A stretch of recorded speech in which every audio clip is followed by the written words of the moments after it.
medieval European knight, don't look to Europe, medieval Europe. It actually is in Iran that you get the prototype for the armored cavalryman that would be known as a knight.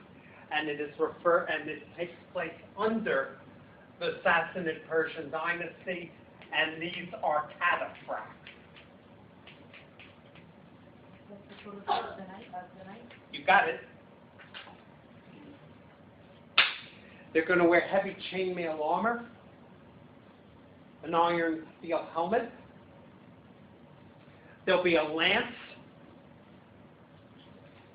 a quiver with arrows, and the horse itself will be armored. This is way before the Europeans have it, and cavalry has the advantage of being a formidable shock unit for an armed force. Because you see, if you're infantry and you're marching forward against other infantry, they may give way to you. You may give way to them. You may crash each other and see which line pulls and which one doesn't as you hack away indiscriminately at heads and appendages. However, if I'm on a horse and I'm coming at full gallop over you, if you crash into me, you're looking up at the hoofs of my horse, and that's the last thing you see in this lifetime. Okay? So basically, this is a formidable cavalry force, and this is a fighting army, the Sassanian Persian army, that's going to give the Romans fits. And the Romans, traditionally speaking, have had problems with mounted archers and cavalry units. They relied on mass, not mobility. That's 100% correct. The Roman formation in infantry, usually they might have horsemen, equestrians to protect the flanks, but for the most part they had infantry that basically lines up in the testudo or tortoise formation, shield to shield. You march forward like a walking wall. The Romans tended to be physically shorter than their opponents. If you go to the Metropolitan Museum of Art on the first floor and you go to the armor exhibit and you look at Roman armor, you'd be surprised how small it is.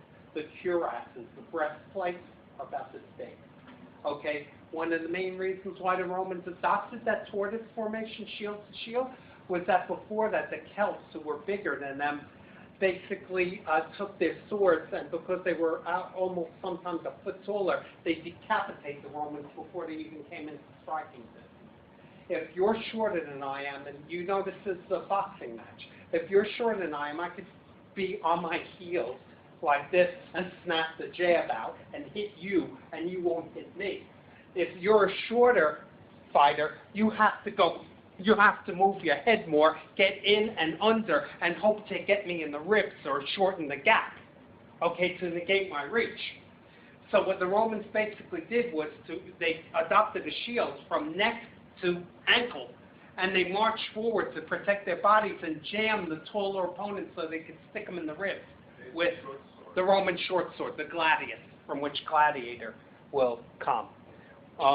And basically, that's the way it would go down. The cataphracts originate in Sassanid Persia, and that's where you get the origins of the medieval knight.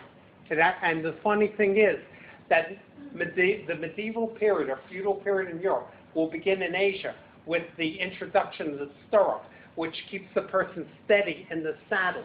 A stirrup enables you to lock your feet into a saddle and take stability on the horse. So this way, when you have your feet locked in there and you're delivering an axe blow to someone's head, you don't fall off the horse. It gives you stability.